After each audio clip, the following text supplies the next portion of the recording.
Yeah, we're live. We're live. Bonjour et bienvenue à tous et à tous à la 8e édition de la Semaine nationale de l'immigration francophone. Ma couleur francophone, une diversité qui nous unit. Nous tenons à vous remercier tous de vous être joints à nous aujourd'hui pour cette célébration. Nous sommes tellement heureux que la Semaine nationale de l'immigration francophone entre dans sa 8e année. C'est une semaine très importante pour la communauté francophone du Canada et c'est toujours un plaisir de partager cette semaine avec d'autres communautés à travers le pays. Surtout, cette semaine vise à célébrer les contributions extraordinaires des migrants francophones à notre grand pays. On peut dire que sans ce groupe de personnes, le Canada ne serait pas tel qu'il est aujourd'hui. Cette année, la Fondation Sylvénie Lindor a décidé de se concentrer sur le thème du logement et de la justice à l'époque de COVID-19. Nous pensons que cela est crucial car la pandémie actuelle nous a surtout montré que de nombreux groupes et individus sont actuellement beaucoup plus vulnérables que d'autres. Notre fondation ne considère pas cela comme acceptable et par conséquent, d'autres organisations, nous faisons de notre mieux pour venir en aide aux personnes qui luttent énormément pour survivre pendant cette terrible pandémie. Pour être précis, nous parlons des personnes âgées, de familles à faible revenu, de jeunes issus de la communauté noire, de nouveaux arrivants et bien d'autres. Nous pensons qu'il faut faire de ce groupe une priorité spéciale pour qu'il ne soit pas touché de manière disproportionnée par la réalité qu'est la COVID-19. À la Fondation, nous luttons chaque jour pour une francophonie inclusive, une francophonie rassembleuse, une francophonie diversifiée, une francophonie avec une portée globale bâtie par les bienfaits de l'immigration francophone et qui reconnaît la contribution des migrants francophones, depuis l'arrivée de Mathieu d'Acosta jusqu'à date. À la Semaine nationale de l'immigration francophone, nous plaidons pour l'intégration des migrants francophones, c'est-à-dire l'accès à l'emploi, à un logement décent et bien plus. Cette année, à la Fondation, nous célébrons cette 8e édition avec la thématique « Logement et justice pour tous et pour toutes en période de COVID-19 ». En ce qui concerne le logement, personne ne devrait se trouver dans la rue en ce moment où il ne peut pas se protéger adéquatement d'une éventuelle infection, ni recevoir le traitement dont il a besoin s'il tombe malade. Cette semaine spéciale porte sur la communauté francophone et son désir d'être incluse, d'ajouter à la diversité du Canada et de mieux s'intégrer à la société canadienne. Mais cette semaine peut être considérée comme différente des années précédentes par rapport à la COVID-19. Cette année, c'est la solidarité, la justice, l'égalité et la survie face à la COVID-19. Cela dit, les migrants francophones et la communauté francophone font partie de nombreux groupes qui ont besoin d'être mieux reconnus et aidés en ce moment. Cette année, la Fondation Sylvénie Lindor célèbre la Semaine nationale de l'immigration francophone dans un élan de solidarité avec les itinérants de la ville par le partage de repas, des produits des PPP et d'autres articles pour se protéger contre la COVID-19 et le froid.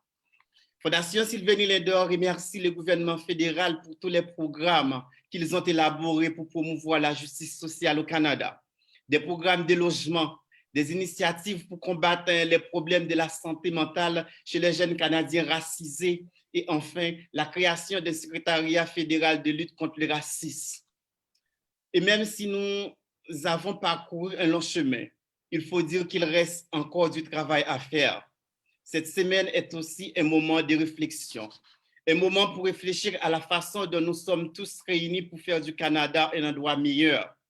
Il y a environ 50 000 personnes d'origine francophone à Toronto et chacune d'elles mérite d'être acceptée et se sentir la bienvenue.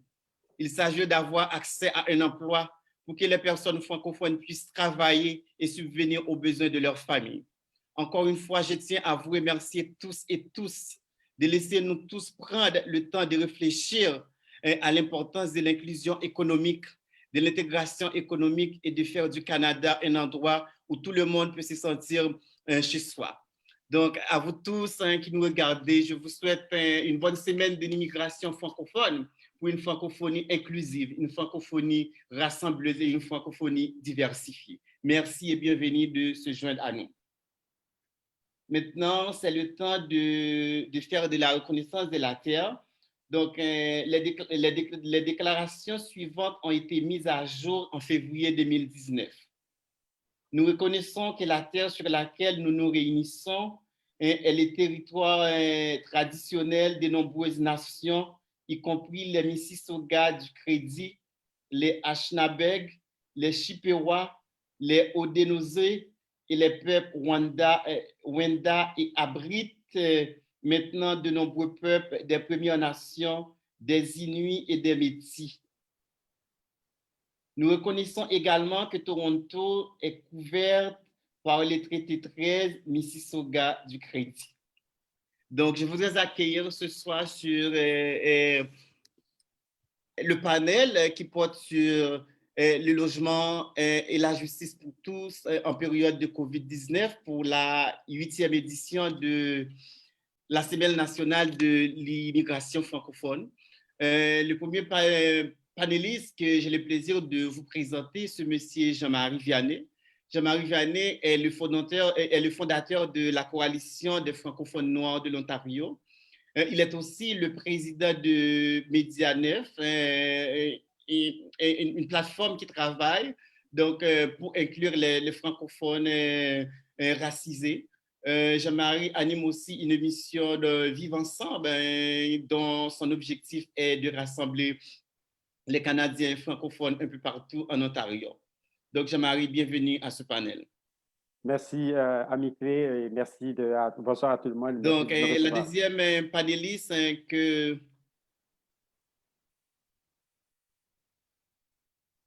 j'aimerais bien vous présenter, c'est Madame Emilienne Mondo. Emilienne est une ancienne employée de réseau en immigration francophone. Elle est maintenant la directrice de Access Employment, une plateforme qui aide les nouveaux arrivants à trouver de l'emploi. Elle est aussi la présidente de Avance pour la Nation, aussi une plateforme qui se donne pour objectif de prier donc, pour la nation canadienne. Merci de nous joindre à ce panel et ensuite encore bonne semaine de l'immigration francophone. Donc, pour commencer, donc, nous commençons avec une question, donc c'est assez généralisé. Donc, que vote pour vous donc, la semaine de l'immigration francophone? Donc, ça fait exactement 8 ans que cette initiative a été lancée. Donc, que vote pour vous la semaine de l'immigration francophone? Donc, je commence avec M. Jean-Marie Vianney.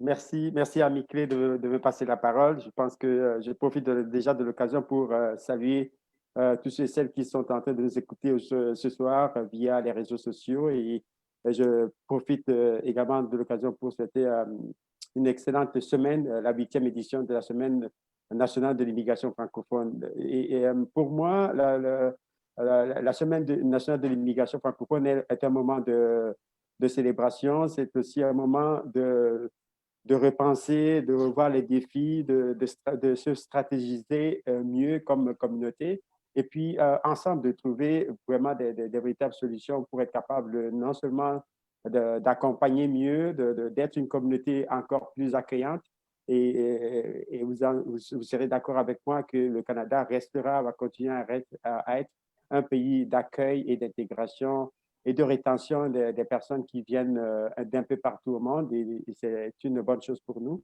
Et donc, une semaine comme celle-ci est le moment de revoir un peu dans le miroir, de se revoir dans le miroir, de célébrer les bons coups et en même temps de travailler sur les défis, les prochaines étapes pour être capable de faire à ce que les gens qui ne comprennent pas le pays, qui ne comprennent pas la situation, que les 3 niveaux de l'intégration qui sont pour moi l'intégration sociale, l'intégration économique et la 3e intégration qui est l'intégration politique. Donc, ces 3 niveaux-là puissent vraiment s'enchaîner et qu'on puisse avoir des gens qui sont fiers et contents de célébrer et de partager les valeurs que nous appelons les valeurs canadiennes dans cette société multiculturelle. Voilà. OK, Madame Mondo? Oui, déjà, merci Amiclé pour m'avoir invité à ce panel ce soir pour parler surtout de l'intégration des immigrants francophones, puisque nous parlons de la Semaine nationale de l'immigration francophone. Qu'est-ce que cette semaine évoque pour moi? Déjà, premièrement, la Semaine de l'immigration francophone, c'est une initiative qui a commencé, donc effectivement, il y a 8 années, où c'était un peu au niveau de balbutiement, où on essayait de parler de c'est quoi, qu'est-ce que l'immigration francophone apporte ou a apporté dans le Canada en général. Et donc, à partir de là, après la première célébration, on est parti à un peu comme officialiser cette célébration pour en faire donc comme une célébration annuelle. Et on a donc adopté comme la première semaine du mois de novembre comme célébrant la contribution des immigrants francophones dans le pays.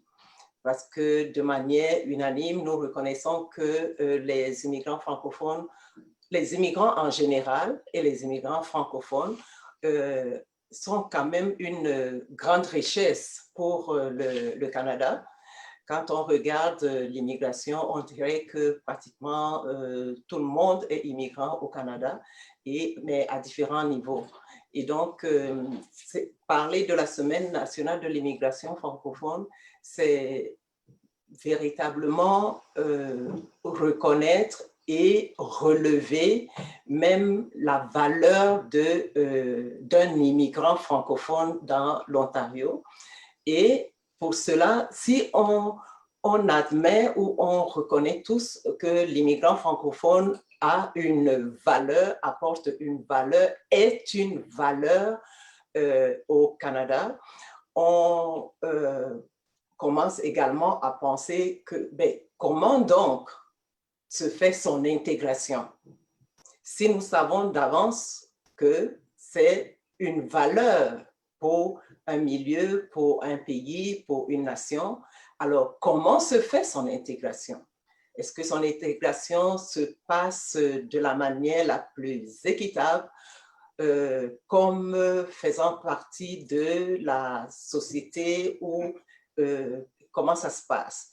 Donc, parler de la Semaine nationale de l'immigration francophone, pour moi, c'est premièrement célébrer donc la contribution des immigrants francophones et aussi, maintenant, comme disait Jean-Marie, voir maintenant à regarder à tous ces problèmes ou ces défis qui entourent le parcours de l'immigrant francophone pour une meilleure intégration socio-économique et politique dans le pays.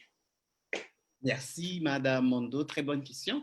Mais votre réponse nous amène aussi à penser donc l'intégration économique et aussi l'intégration sociale au Canada. Est-ce que ça se fait plus facile maintenant qu'il y a déjà 20 ans, 30 ans ou 40 ans?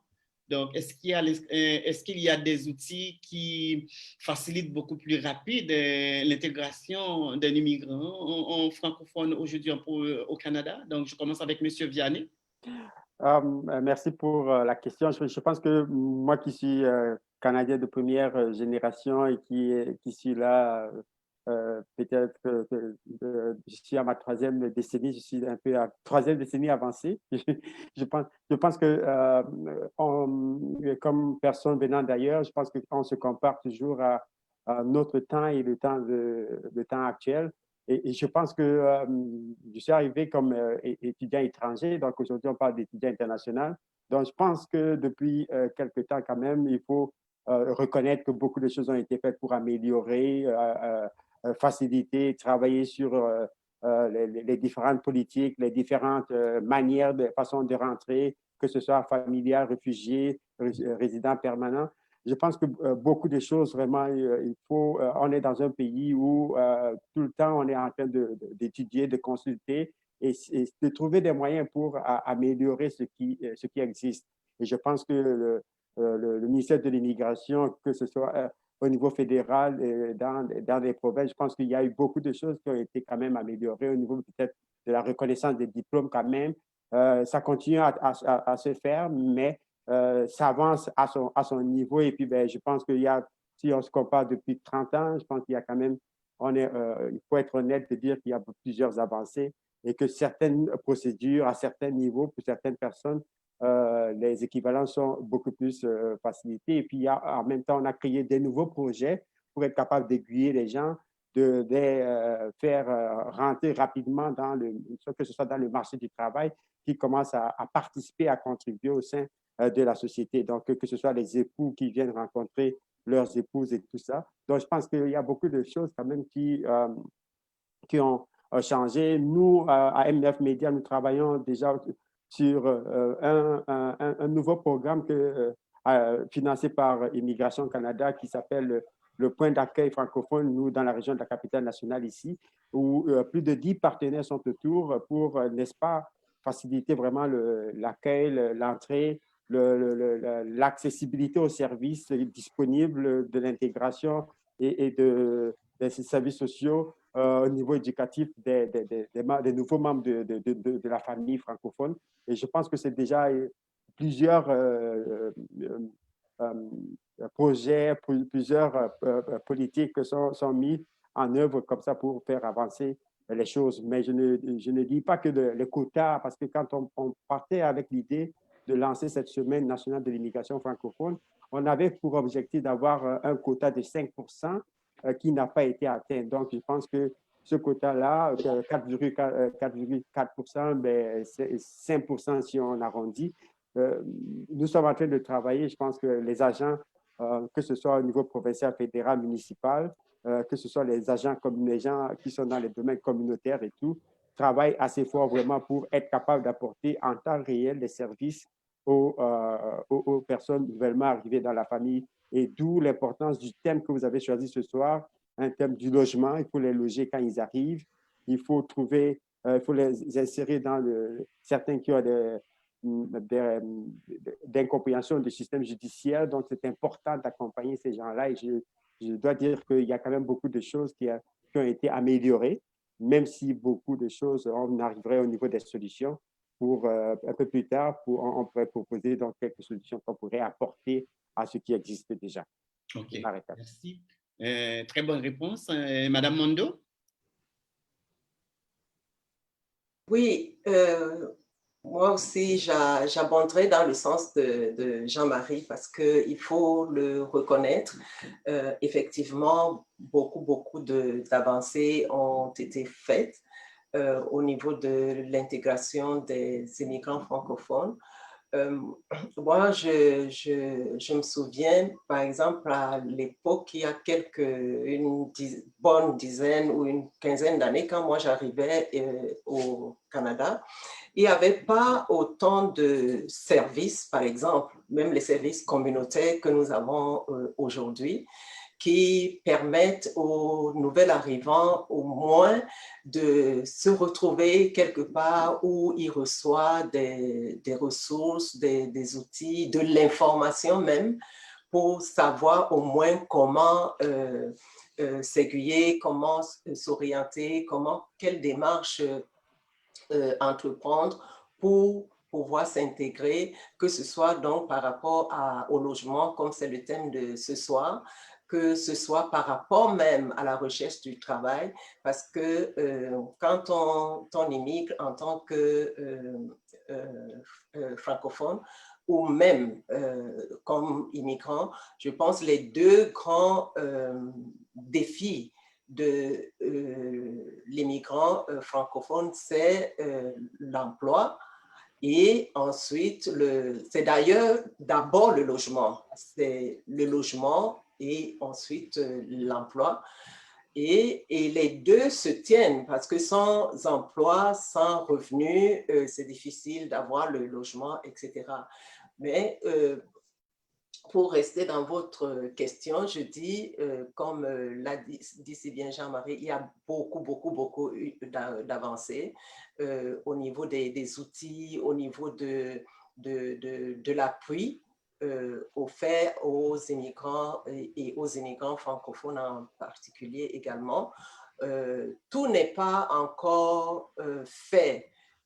Tout n'est pas comme bouclé. On a toujours besoin d'améliorer et d'élargir également les services francophones, que ce soit ici dans le GTA, que ce soit enfin n'importe où dans l'Ontario, pour qu'on ait comme plus d'immigrants francophones qui aient accès à ces services-là. Et même au niveau des gouvernements, nous voyons, et de manière juste, que les gouvernements également ont fait quand même beaucoup, ou continuent d'ailleurs de faire beaucoup de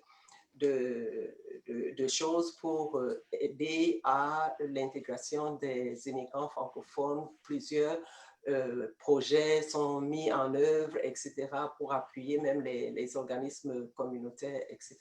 Donc, je dis oui, l'intégration, elle est différente maintenant à cause de plusieurs politiques gouvernementales qui sont faites pour favoriser l'intégration et également plusieurs outils et plusieurs moyens qui sont mis à la disposition des immigrants francophones maintenant qu'on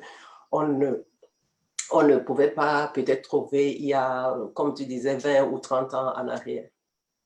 Okay, très bonne question, merci. Donc, il y a notre troisième panéliste qui vient nous joindre, ce monsieur Bello Dufait. Bello est doctorant en politique et administration publique. Il est aussi le fondateur et directeur exécutif des CHFESDI,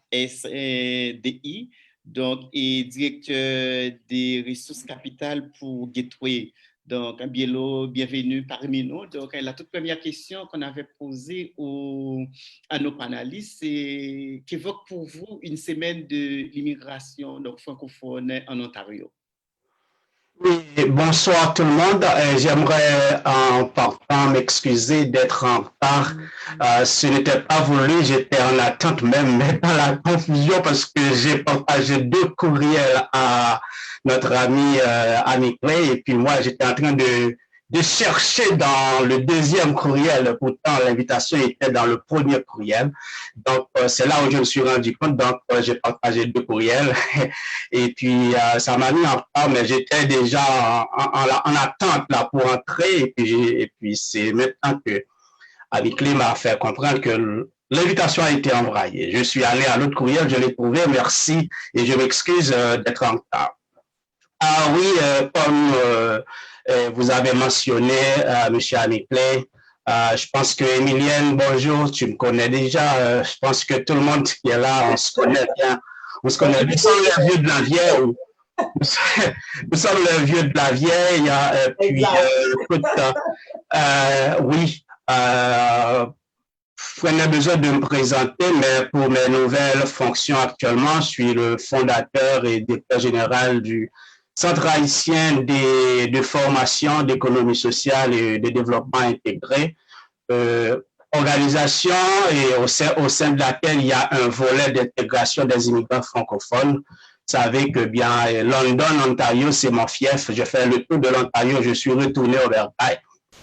Donc, et je suis à London depuis déjà 16 ans et où j'ai déjà participé et même impliqué à plusieurs mouvements pour l'intégration des immigrants francophones. Pour moi, bien en passant, l'autre titre aussi que Annie Clay a mentionné, c'est une toute nouvelle entreprise où nous sommes en train de mettre en place une plateforme pour l'intégration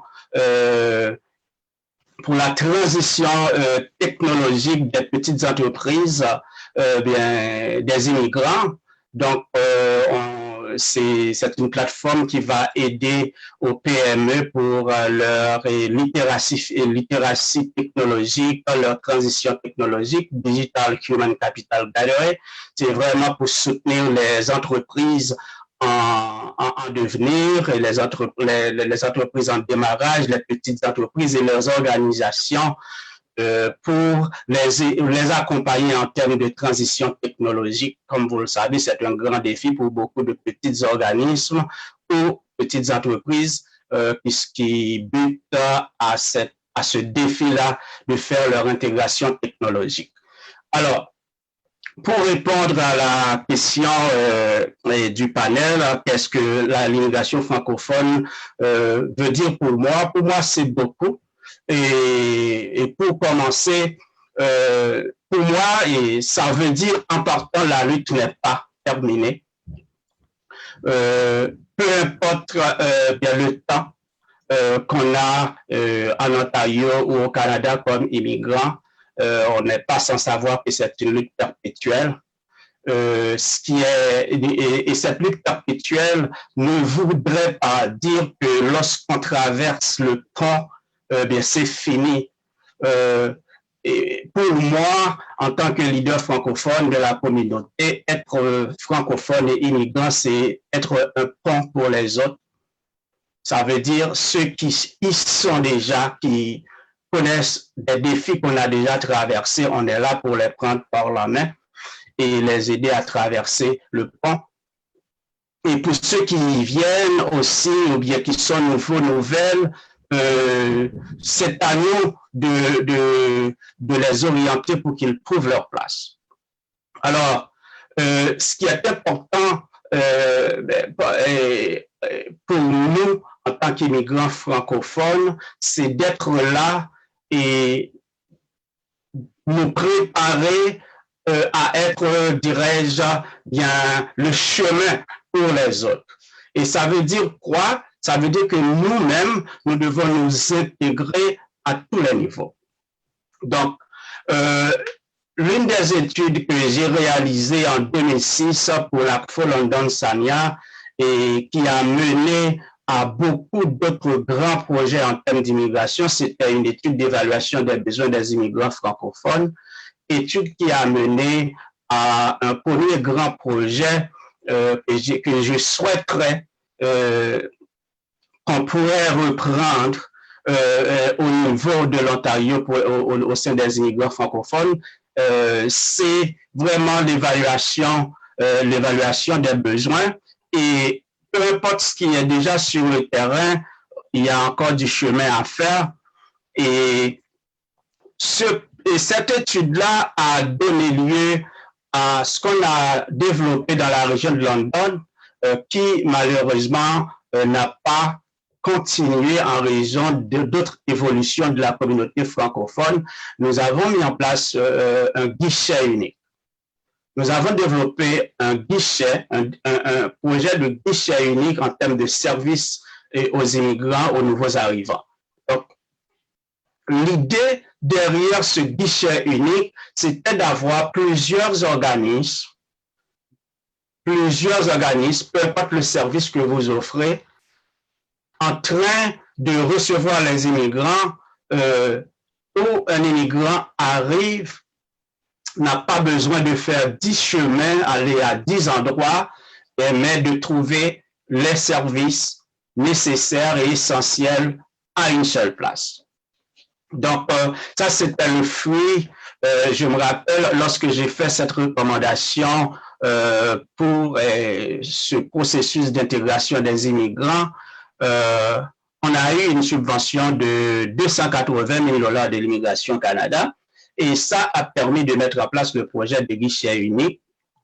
Et c'est ce même projet de guichet unique qui a donné qui a ouvert la porte pour ce qui est tout le programme d'établissement. OK. Donc, je dois vous interrompre parce que nous nous avons une panel, donc c'était juste une question pour vous demander qu'est-ce que ça évoque pour vous d'avoir une semaine de l'immigration francophone. Vous avez mentionné des points qui sont assez importants, mais ça nous amène aussi donc, à regarder avec vous. Est-ce que vous pensez que donc, l'intégration d'un immigrant francophone en provenance d'un pays comme Haïti, comme Cameroun, comme Sénégal, est beaucoup plus lent que l'intégration d'un immigrant francophone en provenance de la Belgique, de la France, du Maroc ou de l'Algérie? Est-ce que vous avez quelque chose à partager sur ce tableau? Je commence avec M. Vianney. Une très bonne question, collègue ami clé. Merci beaucoup. L'intégration, je pense que pour déjà, il faut déjà dire que pour l'intégration, pour chaque immigrante est déjà singulière. Donc, il faut ajouter une autre couche là-dessus, surtout quand on vient d'Asie, quand on vient d'Afrique, quand on vient d'Europe ou alors quand on vient des Caraïbes. Et je pense que culturellement aussi, il y a des rapprochements, il y a des intersectionnalités. Et je pense que elle est beaucoup plus complexe, surtout aussi si on appartient à une ville où on a presque les mêmes repères culturels, ou si on venait dans une région un peu rurale, ou encore si on était dans un camp de réfugiés où on vient d'un pays en guerre. Donc, mais ce qui est sûr, c'est que tous et toutes, nous venons avec un parcours, nous venons avec une histoire, nous venons avec un patrimoine, et que nous embrassons dans une communauté qui nous reçoit. Et parfois, je pense qu'il y a un marqueur important qui est les personnes qui nous reçoivent, la structure qui nous reçoit, les amis ou les gens qui nous accueillent, comment est-ce qu'ils nous intègrent dans notre nouvel habitat, notre nouvelle communauté, notre nouveau lieu. Et tout ça, c'est important. Et moi, je me souviens encore le premier jour, le monsieur qui m'a accueilli, et puis je lui demandais où est-ce que j'allais. Et puis le monsieur, c'était d'origine ghanéenne. Il m'a amené jusqu'à la porte où j'allais dans mon appartement. Donc, je pense que pour moi, c'est ce qui est resté. Et donc, chaque fois que j'ai en face de moi quelqu'un qui vient d'ailleurs, qui ne connaît pas le pays, qui ne connaît pas les endroits, donc j'ai comme la responsabilité de les accompagner, comme disait le collègue Dieufer et la sœur tout à l'heure.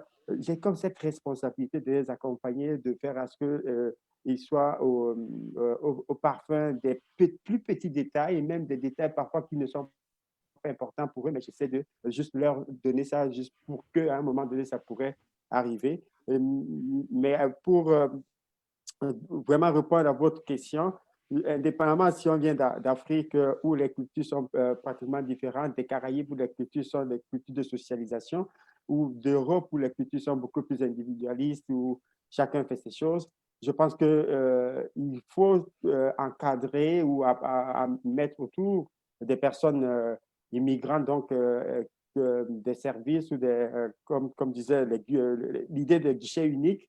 C'est ce que nous avons ici à Ottawa avec la création du PAF, qui est le point d'accueil francophone, donc où tous les organismes sont autour pour encadrer vraiment, pour faire de notre communauté une communauté accueillante, les différentes communautés, comme pour faire que l'immigrant soit vraiment aiguillé sur des services qui sont directs, qui impactent sa vie, qui font en ce qu'il a les réponses, que ce soit au niveau de l'emploi, au niveau du logement. Il y a encore certainement beaucoup de choses à faire là-dedans. Et ça, parfois, certaines personnes prennent dans notre région ici au moins 5 à 10 ans dans une liste d'attente pour les logements à prix modique, les logements sociaux, pour être capable, parce qu'il y a une longue liste. Et donc, peut-être des solutions seraient de créer un peu plus de ce genre de logement pour faciliter, parce que nous allons continuer. Le gouvernement fédéral a annoncé d'ici 2023 1,5 million de personnes qui viendront au pays. Alors, je pense qu'il va falloir qu'on commence à se préparer, à être ingénieux, créatifs sur les manières et comment est-ce que nous pouvons faire à ce que ce qui nous prenait peut-être 3 ans pour intégrer une famille de 3 ou de 5, que nous le fassons le plus rapidement possible, que dans 6 mois, que les gens soient capables de se loger, d'envoyer les enfants à l'école et d'être capables de trouver un emploi qui soit fonctionnel et qui commence à redonner à la communauté. Voilà ce que je dirais pour cette question-là. OK. Madame Mondo?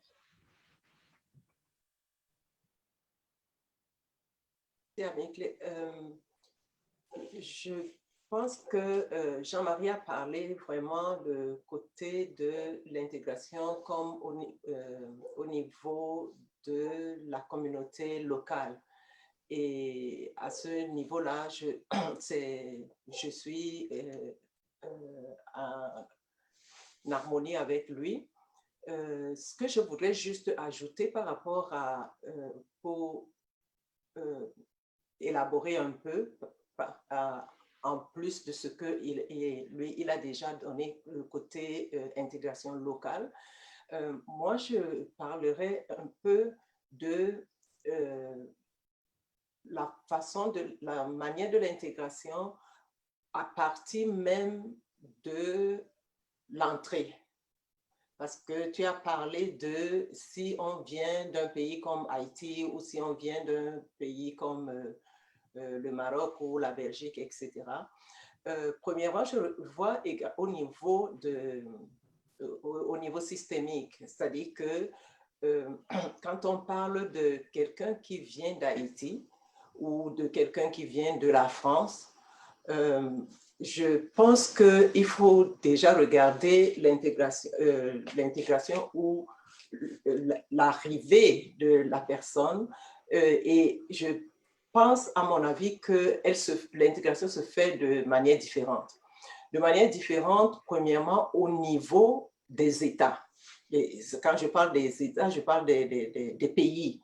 C'est-à-dire que quelqu'un qui vient du Sénégal, qui déjà pour obtenir son visa, pour arriver ici, ce n'est pas la même chose que quelqu'un qui vient, par exemple, du Maroc, pour maintenant, ou quelqu'un qui vient de la France, parce qu'il y a des ententes entre le Canada et certains pays, etc., ou pour une raison ou pour une autre, on voit que, par exemple, pour des pays de l'Afrique, pour même obtenir le visa, c'est comme plus long, la procédure est plus longue que pour quelqu'un qui vient de la France, par exemple.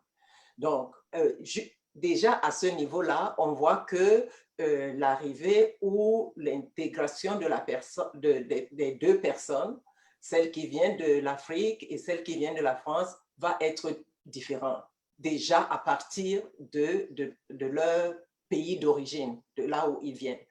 Et quand ils réussissent donc tous les deux à obtenir ces visas-là pour venir ici, là aussi, oui, et ça, je rejoins Jean-Marie parce que là encore, ça va donc rejoindre ce qu'il disait dans le sens de qui m'accueille? Qui m'accueille? Donc, quand j'arrive de l'Afrique, je connais qui, comment je fais pour m'intégrer par rapport à l'autre personne également qui vient de la France ou de la Chine ou n'importe. Donc, à ce niveau-là, ça dépend beaucoup aussi de qui t'accueille, même à partir de l'aéroport. Vous voyez, par exemple, moi, j'ai travaillé comme Annick le disait tout à l'heure, moi, j'ai beaucoup travaillé même au niveau de l'aéroport Pearson ici. Aujourd'hui, je suis fière de savoir que le Centre francophone du Grand Toronto a eu le projet avec IRCC pour accueillir des francophones à l'aéroport Pearson. Je faisais partie des gens qui ont travaillé sur ce projet depuis des années. Et pourquoi on avait ce projet-là? Parce que même à ce niveau-là, quand le francophone arrive, on voit déjà l'aéroport, c'est un lieu public et le Canada est bilingue. Et donc, il faut que quand un francophone, quelqu'un qui parle français arrive à n'importe quel point, surtout comme au niveau de l'aéroport public comme ça, il devrait pouvoir être servi en français. Et ça va lui faciliter l'accueil et l'intégration. Par rapport à s'il ne parle pas anglais, comme c'est le cas pour plusieurs d'entre nous, quand nous arrivons surtout en Ontario, nous avons notre français, nous n'avons pas tellement l'anglais. Et puis, juste à l'aéroport, tu commences à trouver des barrières qui vont mal t'orienter. C'est pour ça que je rejoins Jean-Marie tout à l'heure par rapport à l'accueil, qui t'accueille. Donc, quand tu arrives à l'aéroport en tant que... Avant, quand tu arrivais à l'aéroport en tant que francophone, ici à Pearson, il y avait un organisme anglophone établi à l'aéroport qui accueille tout le monde en français et en anglais. Okay. Mais quand on arrive donc à ce niveau-là... Vous avez 15 secondes. Vous avez 15 secondes pour terminer. Oui, donc, oui, j'ai terminé d'ailleurs. Quand on arrive donc à ce niveau-là et qu'on ne soit pas bien orienté, donc tu perds déjà la bonne façon d'intégrer la communauté. C'est ce que je voulais apporter parce que dès le point de départ, parce que Jean-Marie, je ne vais pas aller dans... Lui, il a déjà mis la table sur le local. Moi, je viens de l'extérieur. Pour rejoindre ce local, comment je fais? Je peux me perdre ou alors je peux retrouver mon milieu qui va m'aider pour mon intégration. OK, M. Bello? Oui, je vais être bref pour une fois dans ma vie. Oui. Ce que je veux dire, c'est qu'il faut analyser cette question sur 3 volets. Il y a le volet socio-économique, il y a le volet socio-géro-économique et il y a aussi le volet socio-professionnel. Donc, tout dépend de sur quelle base vous êtes vu comme immigrant. Du point de vue socio-professionnel, quelqu'un qui vient de l'Europe est en quelque sorte venu tout à fait intégré. Parce qu'on est allé le chercher. On l'invite à venir. On a vu sur le plan socio-économique aussi qu'un Européen vient en termes d'aventure. Et c'est ça la perception aussi. Vu un Européen venir en Amérique, c'est une aventure et que la place qu'on accorde, c'est complètement différent de la place qu'un immigrant venant de la Caraïbe ou de l'Afrique va se tailler rapidement. L'Européen se taille facilement une place en raison non seulement de la reconnaissance professionnelle qui se fait plus rapidement que nous, et que en termes, et si vous allez peut-être en accord avec moi, en termes de système, en termes du racisme systémique même, si je veux dire exactement, l'Européen va s'intégrer beaucoup plus vite, beaucoup plus facilement. Les offres d'emploi sont plus ouvertes. Les employeurs sont plus ouverts à embaucher un Européen que d'embaucher un Noir d'Afrique, un Noir de la Caraïbe. Soyons clairs. Donc, vous avez cette grande problématique-là à te faire valoir en termes d'expérience canadienne que tu pouvais pas avoir à partir de chez toi. On te demande une expérience canadienne que tu n'auras jamais eue.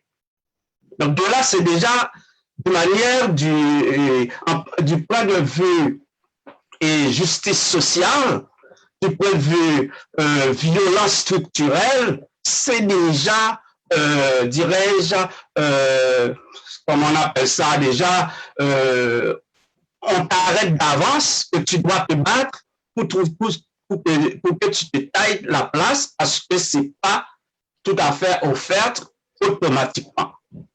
Mais ça, c'est des balises qu'on met pour que l'immigrant noir, européen, caribéen, africain n'arrive pas si vite qu'un Européen. Leurs diplômes professionnels vont être reconnus plus facilement et il faut même certains, dirais-je, il y a certains moyens qu'on met en place pour que ces gens-là s'intègrent professionnellement plus vite que nous. Prenons un exemple. On est en pénurie d'enseignants francophones en Ontario. Je vais juste prendre l'enseignement. vous pouvez entendre maintenant dans les médias que le Québec, l'Ontario, ils veulent aller chercher des enseignants en Europe. Mais vous n'avez jamais entendu, ils vont aller chercher des enseignants en Afrique francophone. Ou qu'ils vont aller chercher des enseignants en Haïti, où on est plus proche d'eux et capables aussi avec un bassin d'enseignants qui sont capables d'enseigner dès leur arrivée. Ils ont oublié qu'en 70, que c'est nous les Haïtiens qui sommes venus aider le Québec à établir un système éducatif québécois. Maintenant, ils sont prêts à aller en Europe.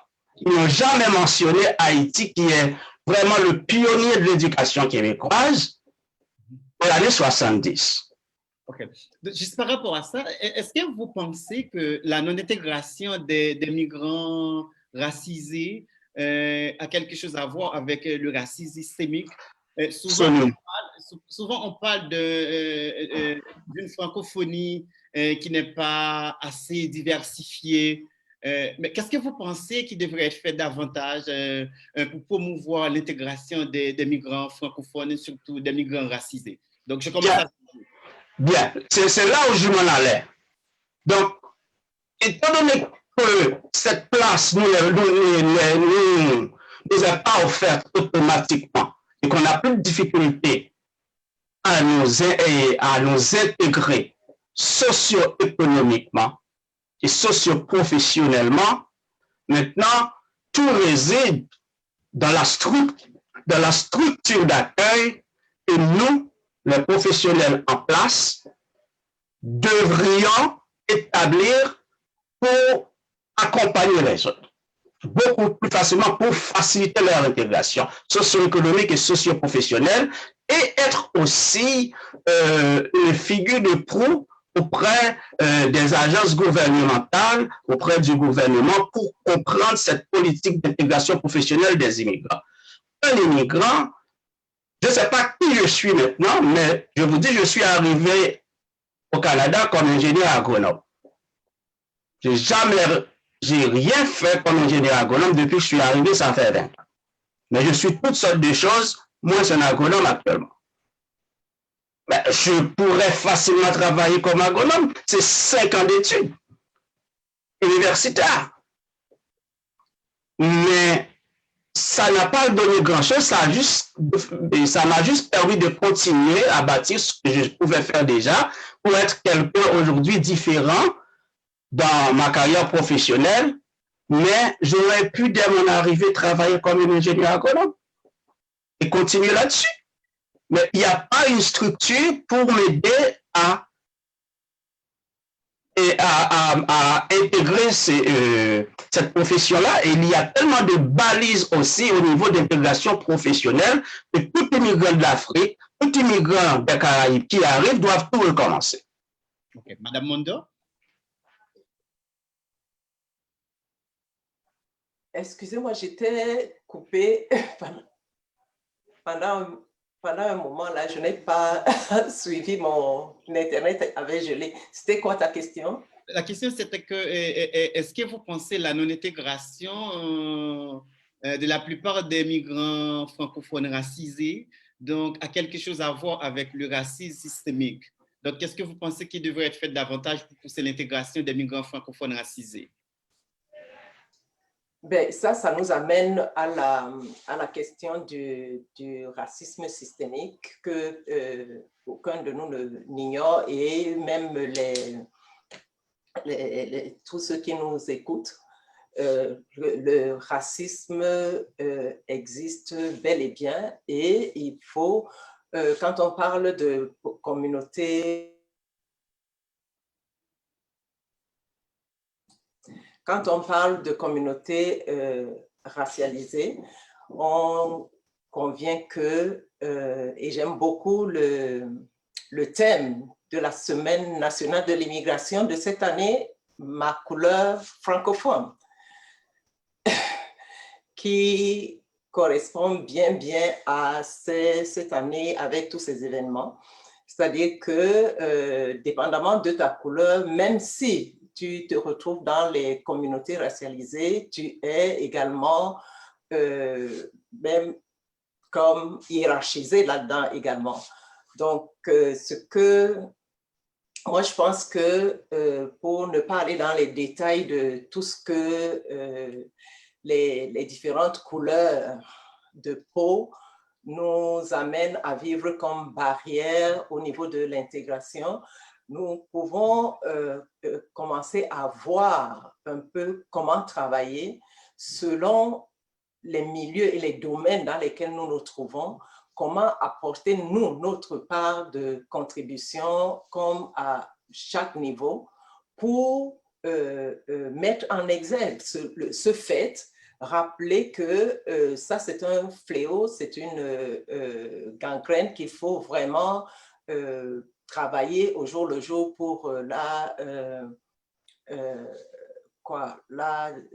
désincruster et voir comment on peut également aider ceux qui viennent après nous. Quand je parle de nous, je parle beaucoup plus de nous comme MAPO, pour dire que quand tu es dans un milieu, par exemple là où moi je travaille maintenant, nous avons cette année, avec tous les événements qui se sont passés ou qui se passent à longueur de journée contre les Noirs, nous avons constitué comme un comité de travail pour voir quelles mesures nous pouvons prendre au niveau de l'emploi pour aider déjà à l'interne les employés noirs qui n'ont pas eu de promotion depuis, etc., etc. Donc, je pense que c'est par petits bouts, par gros, là où nous nous trouvons, nous devons véritablement commencer à prendre notre place et apporter notre contribution,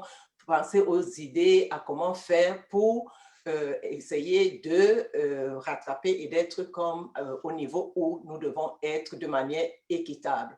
Ce n'est pas que nous cherchons des faveurs, mais nous cherchons l'équité et la justice. C'est-à-dire que ce n'est pas parce que je suis une femme noire, mais j'ai des qualifications, j'ai des compétences, je mérite d'être classée là où je dois être à partir de mes qualifications. Que ce soit au niveau de l'emploi, comme je disais, comme moi, en ce moment, je travaille au niveau de l'emploi, donc nous sommes déjà en train de faire ce travail, mais que ce soit valable également dans tous les autres domaines, que ce soit dans le domaine politique, que ce soit dans n'importe quel domaine, nous devons commencer à nous imposer par la sagesse et par des stratégies pratiques pour nous amener à prendre notre place véritablement. OK, Monsieur Vianney? En plus de ce que mes collègues ont dit, je voudrais ajouter que par rapport aux freins, si je comprends bien, les freins à l'intégration et au processus d'accueil des personnes qui nouvellement se joignent à la famille francophone. Les collègues l'ont souligné tout à l'heure, donc il y a comme cette discrimination systémique qui est parfois visible, invisible, mais qui est sur plusieurs couches, plusieurs aspects au niveau des mots qui sont par exemple comme expérience canadienne. Moi, je pose toute la question de savoir ça mange quoi, ça habite où, c'est dans quel arbre, ça mange quoi l'hiver, comme on dit ici. Donc peut-être il faut trouver des moyens de faire rentrer les gens dans le système, en fait, parce que les gens nous sont venus. J'écoutais une information, surtout par rapport à la semaine aujourd'hui au Manitoba. Il y a un intervenant qui a dit, nous sommes venus ici, nous allons mourir. Nous sommes venus ici, nos enfants sont nés ici, nous allons mourir ici. Donc, que les gens qui accueillent et qui reçoivent les autres ne pensent pas que ces gens qui sont en train d'accueillir aujourd'hui vont repartir quelque part ailleurs. Nous sommes venus pour rester et puis donc nous devons travailler ensemble. Donc, d'où l'importance de l'émission que je fais sur le vivre ensemble pour essayer de comprendre aussi c'est quoi les subtilités, c'est quoi les facilitations qu'il faut créer, c'est quoi, comment est-ce qu'on pourrait transférer les compétences des gens qui arrivent avec, par exemple, le collègue disait tout à l'heure, je suis ingénieur agronome, comment est-ce qu'on pourrait amener sa formation à peut-être à créer des jardins communautaires, des choses comme ça. Comment est-ce qu'on pourrait l'inviter à créer, être de manière innovative pour que ce qu'il a étudié ne soit pas perdu? Parce qu'en fait, quand on étudie, il y a l'argent qu'on dépense et à un moment donné, il faut rembourser cet argent-là. Je pense que c'est aussi important d'éduquer les employeurs, les accompagner, pour qu'ils soient sensibilisés à la diversification du marché de la main-d'œuvre, pour qu'ils ne pensent pas que toute la main-d'œuvre est homogénique. Il y a de nouvelles personnes qui arrivent, sensibiliser les fonctionnaires, les fonctionnaires qui participent à cette semaine-ci, qui sont au courant des efforts qui sont mis par les organismes comme la Fondation, nous, AMF Média et d'autres organismes qui travaillent de manière sans relâche et parfois sans fond. Comment est-ce qu'on peut accompagner ces gens-là pour que aussi nous soyons capables d'apporter dans cette contribution économique. Et je vais terminer avec deux autres aspects. L'accompagnement des associations par des soutiens financiers, je l'ai dit, la création de nouvelles manières d'inclure ceux qui ne sont pas autour de la table. Comment est-ce qu'on inclut, par exemple, les femmes, par exemple, nos jeunes? Comment est-ce qu'on va chercher les hommes d'autres communautés? Comment est-ce que les communautés des Premières Nations peuvent travailler avec les communautés noires, par exemple? Comment est-ce que les communautés noires, entre elles, dans leur diversification, peuvent s'intersectionner et créer des mécanismes de résoudre leurs problèmes et travailler avec les communautés juives, etc. Voilà peut-être ce que moi j'apporterais. Et puis, que vraiment les fonctionnaires, les gens qui sont au niveau de la ville, qui sont au niveau provincial et fédéral, soient sensibles à cette volonté des personnes nouvellement arrivées de faire de leur mieux, de contribuer et de faciliter ce processus-là. Voilà. Ok, très bonne réponse. Merci beaucoup, Jean-Marie. Si vous nous regardez maintenant, donc, nous célébrons la 8e édition de la Semaine nationale de l'immigration francophone, ma couleur francophone, université qui nous unit.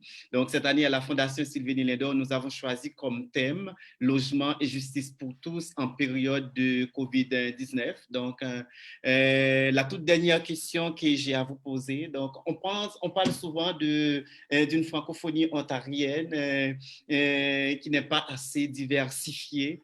On se base du fait que très peu de Canadiens francophones racisés donc, se retrouvent dans des positions avancées, donc dans des grandes institutions franco-ontariennes comme le Commissariat de services en français, la TFO, Radio-Canada, le ministère des Affaires francophones. Donc, qu'est-ce que vous pensez que le gouvernement ontarien ou le gouvernement canadien devrait faire donc, pour pousser l'intégration des migrants francophones en Ontario? Donc, je commence avec M. Bello. Oui, merci pour la question. Est-ce que je pourrais dire, si vous me permettez, je vais juste faire un petit retour à la question précédente pour dire que il est essentiellement important de repenser la structure d'accueil que nous, les francophones racisés, la structure d'accueil en place que nous avons, c'est quelque chose à revoir pour aider à nos immigrants francophones de sortir de la dépendance et de s'épanouir socio-économiquement. Et cela pourrait faire de quelle façon? C'est de passer de cette étape de dépendance de ce qu'on nous donne au gouvernement, des gens qui arrivent, qui vont directement à l'Ontario Works, qui vont sur l'aide sociale, etc. De passer de cette vision-là à une vision entrepreneuriale. Comment nous, en tant que francophones déjà établis, comment pouvons-nous travailler ensemble pour qu'il y ait une structure beaucoup plus d'entrepreneuriat pourrait aider, que ce soit les jeunes professionnels ou des professionnels ou des immigrants tout court qui arrivent avec un certain bagage, pourraient partir en affaires. Il y a de l'aide pour ça, mais on n'a pas la structure pour accompagner ces gens-là, ou s'il y en a, il y a très peu d'organismes qui commencent déjà avec ce paradigme. Pour moi, c'est un nouveau paradigme en tant qu'immigrant de voir comment accompagner les immigrants de partir en affaires. Ça, c'est un. Deuxième chose aussi, c'est surtout la question de les accompagner pour qu'ils s'en sortent du point de vue économique. Ça, c'est important à considérer. Donc, il y a la structure d'entraide et de soutien qu'il faut entrevoir pour accompagner les immigrants de telle sorte qu'ils ne tombent pas dans la dépendance toute leur vie ou tomber dans la dépression parce qu'ils ne peuvent pas s'intégrer et tomber dans la question de maladie de santé mentale. Ce que nous appelons, lorsque quelqu'un arrive en raison de sa situation dans une société comme le Canada, où chacun peut trouver sa petite place au soleil, sombre dans la dépression à cause de manque d'emploi, manque d'intégration socio-économique, etc., ça amène au divorce, ça amène à la violence. On peut l'appeler tout court de la violence structurelle. Et c'est là où le racisme est systémique se transforme en violence structurelle, c'est-à-dire c'est la dose beaucoup plus douce qu'on reçoit qui nous amène jusqu'à nous divorcer, jusqu'à être violents et nos enfants se ramassent en prison. Tout court, c'est de la violence structurelle. Maintenant, pour répondre à votre question, je pense que il faut voir la question de la diversité de manière plus large.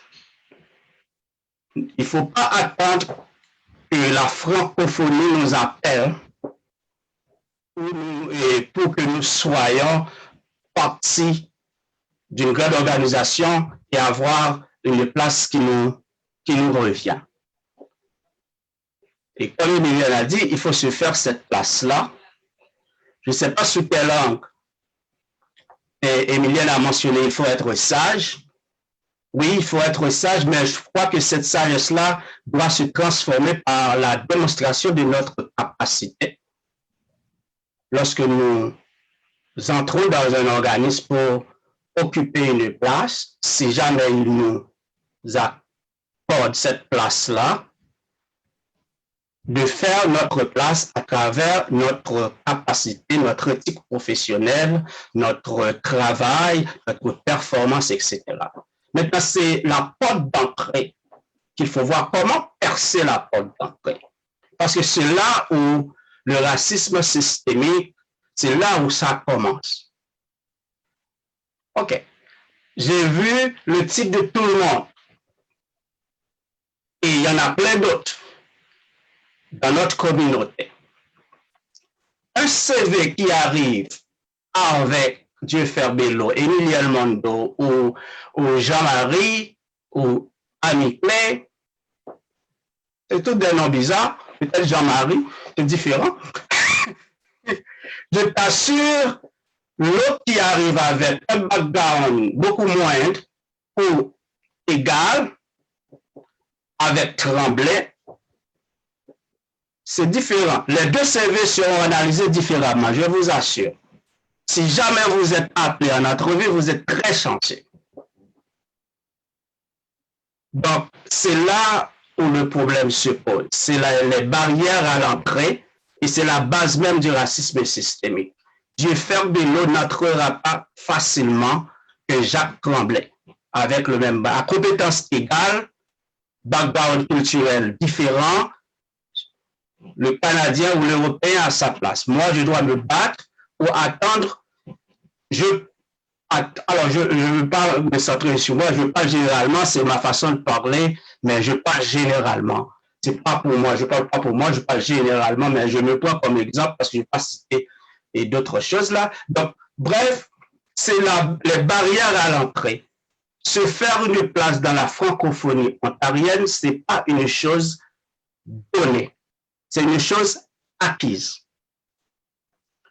Et lorsqu'on acquiert, il faut tout faire pour ne pas sortir ou pour qu'on ne nous mette pas dehors. Parce qu'ils ne vont jamais donner cette place facilement si jamais vous avez la chance d'y rentrer. Et il y a des balises dans ce système même qui va empêcher que tu y entres. OK. Donc, voilà. Merci pour cette réponse. Et Madame Mondo, donc, qu'est-ce que vous avez à dire par rapport à ça? par rapport à cette question? Est-ce que vous l'avez écouté? Un mot de fin? Oui, ben, je dirais simplement que, comme le dit mon frère Dieufert, ça dit que la première barrière à franchir, c'est à l'entrée. Mais j'ajoute que, comme encore il a précisé également, quand tu réussis à avoir cette entrée, ça dit qu'il faut sortir de nos têtes que nous sommes marginalisés, alors parce que moi c'est modo, on ne va pas me considérer. C'est à nous, quand nous avons franchi cette première étape, que nous avons comme une petite place quelque part, c'est à nous de prouver. C'est à nous de nous battre, comme je disais, par la sagesse. Quand je parle de sagesse, je parle des stratégies, je parle de nos compétences, parce que nous venons ici, nous sommes compétents. Souvent, même tu vas chercher du travail, on te dit que tu es surqualifié. Mais comment, quand tu trouves un endroit, tu ne peux pas te montrer cette capacité, cette qualification que tu as pour te démarquer. Et je prends même ça, même au niveau de nos organismes communautaires francophones. Quand je regarde même nous, en tant que dirigeants de ces organismes, nous devons, c'est-à-dire que faire travailler de manière excellente. Nous devons offrir des services de qualité. Nous devons montrer que on ne peut pas nous juger à partir de notre couleur de la peau. On doit montrer que nous avons quelque chose dans la tête. Nous venons ici pour apporter quelque chose de grand pour bâtir ce pays. Et donc, nous le prouvons par nos capacités de bien faire et nous nous distinguons partout où nous sommes. Quand tu te distingues là où tu es, même les aveugles vont être obligés de te voir et de reconnaître que non, lui là ou elle là, elle vaut quelque chose et il faut qu'on la traite autrement. OK, Monsieur Vianney, un mot de fin? Le mot de fin, merci. Je voudrais terminer avec peut-être cette image de, j'aime toujours à citer Warren Buffett, tout le monde le connaît, Warren Buffett, qui disait que nous avons le plaisir à nous asseoir sous un arbre alors que ce n'est pas nous qui l'avons planté quand il fait chaud. Nous on s'assoit sous l'arbre pour s'abriter du soleil alors que ce n'est pas nous qui l'avons planté. Je pense que je voulais lancer ce message à nos communautés immigrantes et puis aussi aux communautés qui accueillent. Et donc, parce que nous devons faire un travail de collaboration. Donc, on fait un pont.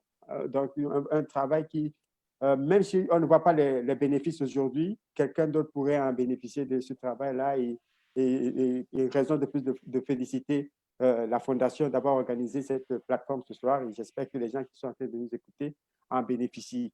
Donc, la diversité n'est pas l'inclusion et pour avoir plus de gens divers autour de la table, et je pense que la meilleure inclusion serait de donner des postes de responsabilité à personnes qui viennent de joindre la table, d'être des gestionnaires, de prendre des décisions entrepreneuriales, d'aider, d'apporter aussi leur cachet à cette société-là. Et je pense que c'est à partir de ça. Je voudrais également passer un message aux institutions financières, les banques, qui doivent aider, accompagner les communautés immigrantes, les entrepreneurs des communautés immigrantes en leur allouant, avec accompagnement, bien entendu, facilitant les mécanismes qui sont parfois pas trop complexes au niveau des institutions financières. Les employeurs ne doivent pas être devenus parce que c'est avec l'emploi que la création de la richesse collective provinciale, régionale et fédérale se fait. Donc, on pourrait ajouter à ça, et ce serait mon dernier point, parce que la COVID a impacté beaucoup de nos communautés, beaucoup des entrepreneurs, beaucoup de gens ont perdu les entreprises qu'ils géraient. Donc, peut-être avoir un observatoire sur les évaluations, comme disait Bello tout à l'heure, sur les avancées et les avancées et les choses qui avancent moins pour le repositionnement des enjeux de nos communautés. Et, puis et surtout, quand je vois également Dave qui est avec nous, que nous pensons à accompagner et puis à supporter nos alliés, je le considère comme un allié de notre cause, des causes des personnes vraiment arrivées. Donc, un peu comme les Italiens, les Portugais, les Chinois ou les Japonais, les Sikhs ou les francophones en situation minoritaire, même les anglophones et les Premières Nations. Nous avons, les communautés immigrantes, du chemin à faire et puis je pense que ce n'est pas terminé. Donc, nous sommes en train de le faire et on le fait très bien. Et je pense que c'est comme ça que moi je vois ça. Et nous sommes en train de participer tant bien que mal à la création de la richesse au Canada. Et je vous remercie de m'avoir donné l'opportunité de m'exprimer ce soir. OK, très bonne réponse. Merci à nos panélistes, Monsieur Jean-Marc Vernet qui nous rejoint depuis Ottawa, donc Monsieur Bello qui nous rejoint depuis London en Ontario, Madame Emilienne Mondo en Ontario. Merci à toute l'équipe de la Fondation Sylvain Lindor. Merci à Daniel, notre secrétaire général, qui nous assiste avec le système technique. Et maintenant, il y a environ une trentaine d'ambassadeurs de la Fondation qui se retrouvent au centre-ville de Toronto, qui vient en aide pour marquer leur solidarité avec les itinérants de la ville. Donc, merci donc à la coalition créole de l'Ontario, avec qui nous avons organisé cette séance. Merci au gouvernement du Canada, la Croix-Rouge canadienne. Merci à l'Assemblée de la francophonie de l'Ontario, l'Express Toronto, qui est la voix du francophone du Grand Toronto. Merci aux radios Solidarité, CIUT 89.5 FM. Merci à nos ambassadeurs, merci à toute l'équipe de la Fondation, merci à vous qui avez pris le temps de nous regarder. Donc, vive une francophonie inclusive, vive une francophonie rassembleuse, vive une francophonie diversifiée. Bonne semaine de l'immigration francophone. Et je termine avec l'hymne des Franco-Ontariens, Notre place. Merci. Merci. Think it'd be nice if Dad looked up to you for a change? Celebrating the smooth sophistication of Scotland with the sweet kick of Kentucky. And 14-year-old Bourbon Barrel Reserve.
Allô, merci. Donc, merci tout le monde. Merci. Bonne soirée, bonne semaine. Merci. Bonne soirée à vous. Thank you, Bonne soirée à vous. All right. Bye. Bye. Bientôt. Bye. Emilia, il faut qu'on se parle. Oui. Ouais. Bye. On se reparle. Bye. Bye. Bye, Dieu fait.